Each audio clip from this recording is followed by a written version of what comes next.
वे सभी प्रक्रम जो सम्मिलित रूप से हमारे शरीर का अनुरक्षण करते हैं जैविक क्रियाएं कहलाती हैं। जैविक क्रियाओं में सबसे पहले हमने आपको पोषण के बारे में बताया, फिर पोषण के बाद आता है श्वसन।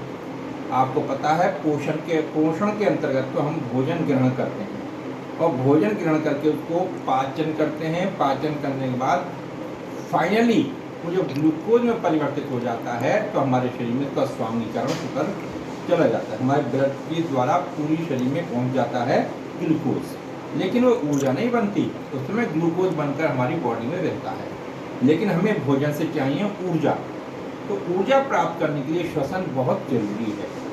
श्वसन एक प्रकार की ऑक्सीकरण अभिक्रिया है जिससे भोजन ऑक्सीकृत होता है और हमारे शरीर में ऊर्जा उत्पन्न होती है।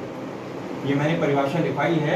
श्वसन उन भौतिक और रासायनिक क्रियाओं को सम्मिलित रूप से प्रदर्शित करता है जिनके द्वारा ऑक्सीजन शरीर के अंदर कोशिकाओं में पहुंचकर भोजन का ऑक्सीकरण करती है तथा जिसके फलस्वरूप ऊर्जा मुक्त होती है।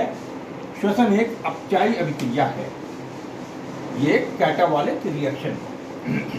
श्वसन दो प्रकार का होता है, एक तो होता है वायु की अधिकता में, एक होता है वायु की कमी में। जितने भी मनुष्य हैं, जितने पेड़ पौधे हैं, ये सब में श्वसन वायु की अधिकता में होता है, अर्थात ऑक्सीजन की प्रेजेंस में होता है। उसको बोलते हैं वायवीय या ऑक्सी श्वसन, एरोबिक रेस्पिरेशन। यह है श्वसन क्रिया, ऑक्सीजन की उपस्थिति में होती है। मनुष्य, पेड़ पौधों आदि में इसी प्रकार का श्वसन होता है।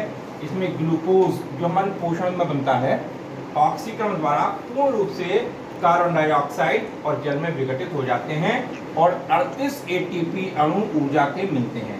एटीपी का अणु होता है एडेनोसिन ट्राइफॉस्फेट।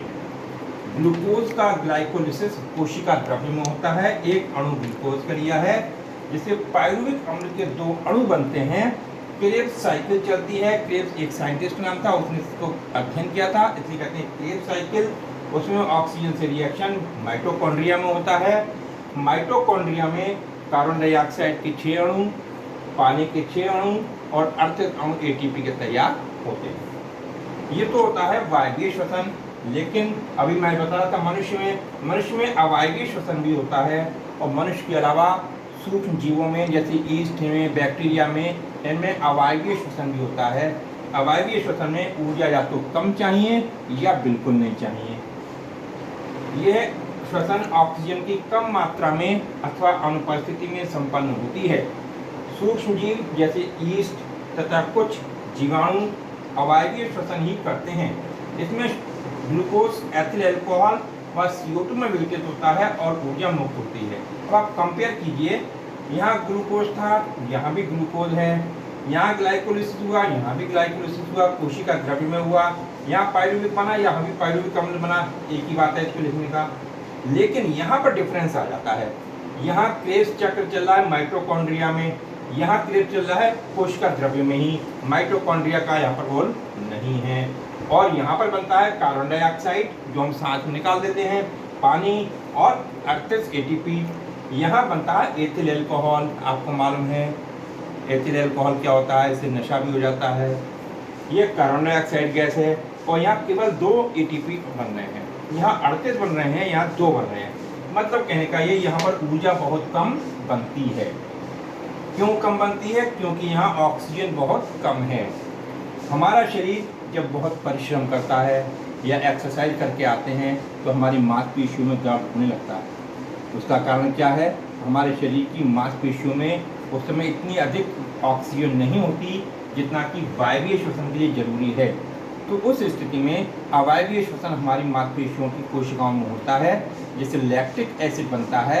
ये लैक्टिक एसिड हमारी मांसपेशियों में, शरीर में दर्द उत्पन्न करता है। तो मनुष्य में ऊर्जा वायवीय श्वसन द्वारा उत्पन्न होती है, परंतु कभी कभी हमारी पेशियों में अवायवीय श्वसन होता है। जब कभी हम अधिक परिश्रम अथवा शारीरिक व्यायाम करते हैं तब हमें बहुत अधिक ऑक्सीजन की आवश्यकता होती है। इस परिस्थिति में हमारी पेशियां अवायवीय श्वसन करती हैं और ग्लूकोज लैक्टिक अम्ल में परिवर्तित हो जाता है, जिस कारण पेशियों में बहुत दर्द होता है। तो हम कुल मिलाकर श्वसन के बारे में बता दें क्या होता है। ग्लूकोज का अणु कोशिका द्रव्य में ऑक्सीकृत होता है, पायरुवेट बनता है। अब इसकी 3 दशाएं हो सकती हैं। यदि हम यीस्ट की बात करें तो ऑक्सीजन की कम मात्रा होगी या नहीं होगी तो एथिल अल्कोहल बनेगा, कार्बन डाइऑक्साइड बनेगा, 2 एटीपी बनेंगे। अब हमारे शरीर में देखिए क्या होता है, हमारे शरीर में आमतौर से पूरी बॉडी में कोशिकाओं में O2 की उपस्थिति में ये रिएक्शन होगा, पायरुवेट से O2 से बनेगा कार्बन डाइऑक्साइड, पानी और 38 एटीपी अणु। ये कहलाता है वायवीय श्वसन, ये अवायवीय श्वसन। और तीसरा हमारी मांसपेशियों में वायु बहुत कम है, ऑक्सीजन बहुत कम है, तो लैक्टिक अम्ल और 2 एटीपी बनते हैं। अगर मैं इस तीनों लाइन को याद कर लूँ तो समझ लो श्वसन पूरा हमारा कंप्लीट हो जाता है। एक प्रकार की श्वसन की समरी है। मैंने आपको एग्जाम्पल दिया था मोटरसाइकिल, कार, स्कूटर का। जैसे मोटरसाइकिल, कार, स्कूटर के टैंक में पेट्रोल भरा होता है तो गाड़ी नहीं चल सकती। पेट्रोल भरा हुआ है, उसमें कंबस्टन भी हो रहा है, तब बाइक चलेगी, क्योंकि कार्बोरेटर क्या करता है हमारी गाड़ी का, वो बाहर की ऑक्सीजन और पेट्रोल की वाष्प को मिश्रित करता है, और मिश्रित करके जब उसमें इग्निशन होती है तब उस एनर्जी से मोटरसाइकिल या स्कूटर हमारा चलता है। इसी प्रकार से हमारी बॉडी भी हमारे खाए हुए भोजन को पहले पचित करती है, पाचन करती है, पाचन के द्वारा उसको बदलती है ग्लूकोज में, और ग्लूकोज का जो ऑक्सीकरण हो जाता है उससे मिलती है ऊर्जा, उससे हमारा शरीर चलता है।